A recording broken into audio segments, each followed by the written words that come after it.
बिजली कटौती के बीच इस गांव के लोगों को हर सुबह मजदूरी की कभी ना खत्म होने वाली तलाश आखिर कब पूरी होगी। तो सोचिए, एक गांव की तस्वीर ये है, जो गांव कभी गोद लिया गया था, उस गांव की भी तस्वीर नहीं सुधर पाई है। जो भाजपा के स्मार्ट सिटी के झूठे सपने में गांव के लिए कोई जगह नहीं है। अपने गांव गोद लेने की जो बात कही थी, क्या वो भी जुमला था अध्यक्ष जी? पता नहीं जिस गांव को गोद लिया था उसका नाम भी किसी को याद है कि नहीं। मैं नाम पूछ करके किसी को शर्मिंदा नहीं करूंगा, क्योंकि अगर नाम याद है तो ये तो और भी बुरी बात है कि अपने नाम याद रखने के बावजूद भी कुछ नहीं किया। जिसे गोद लिया जाता है उसे अनाथ बनाकर छोड़ देना अच्छी बात नहीं है। और अगर तस्वीर अध्यक्ष महोदय बदली हो 10 साल में उन तमाम गोद लिए हुए गांवों की, तो मैं सत्ता पक्ष के लोगों से कहूंगा जरूर इस सदन में बात रखें, जरूर बताएं आप। जो बात कभी अध्यक्ष महोदय कास्ट सेंसस की उठी थी, हम उस कास्ट सेंसस के पक्ष में हैं कि बिना कास्ट सेंसस के सामाजिक न्याय संभव नहीं है। सबको हक दिला पाना मुश्किल है। अध्यक्ष महोदय, राष्ट्रपति जी के अभिभाषण में अग्निवीर को लेकर के जो चिंता विपक्ष की थी और देश के नौजवानों की थी, वो चिंता वैसी की वैसी बनी है। अध्यक्ष महोदय, मैं ये कहना चाहता हूँ, मैं खुद मिलिट्री स्कूल से पढ़ा हूँ। मेरे साथ के बहुत बड़े पैमाने पे लोग फौज में। मैंने समय समय पे जो मेरे साथ पढ़े जो सीनियर थे उनसे भी जानकारी हासिल की है।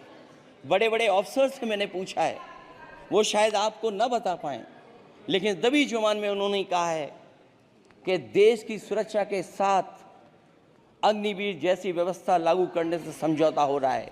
अध्यक्ष महोदय, किसी भी देश की सबसे बड़ी प्राथमिकता अगर कोई है तो वो देश की सीमाओं की सुरक्षा है। अग्निवीर जैसी व्यवस्था से कभी संभव नहीं है। अध्यक्ष महोदय, हम अग्निवीर व्यवस्था को कभी स्वीकार नहीं कर सकते हैं। आज नहीं कल, कल नहीं बाद में, जब कभी भी सत्ता में इंडिया गठबंधन आएगा, अग्निवीर व्यवस्था हमेशा हमेशा के लिए खत्म हो जाएगी।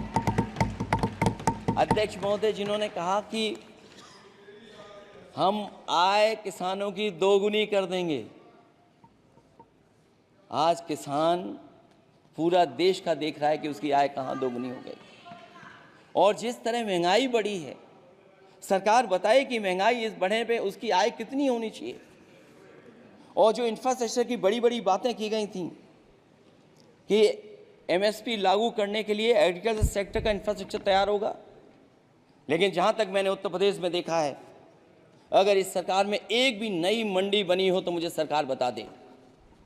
अध्यक्ष महोदय, जो इंफ्रास्ट्रक्चर एग्रीकल्चर सेक्टर में बनाने की बड़ी बात कही थी, अगर सरकार की तरफ से एक भी मंडी 10 साल में बनी हो तो जरूर सरकार बताए।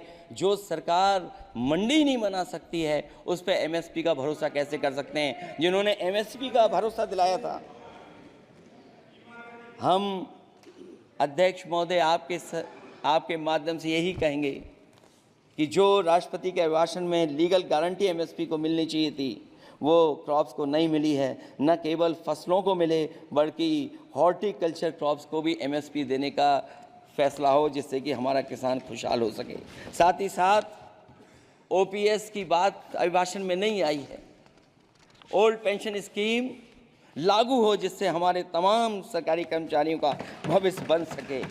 और देश की एक बड़ी आबादी, जहाँ से मैं चुन करके आता हूँ, उत्तर प्रदेश, जहाँ बुनकर, न केवल उत्तर प्रदेश बल्कि देश के कोने कोने में बुनकर समाज के लोग बड़े पैमाने पर रह रहे हैं, लेकिन बुनकरों को जो सुविधाएं मिलनी चाहिए वो भी इस सरकार में नहीं मिल पा रही हैं।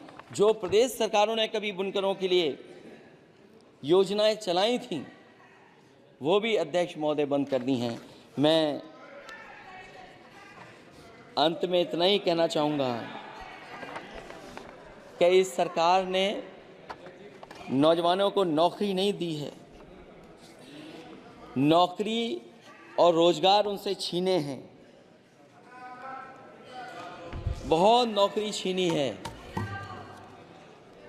इसलिए मैं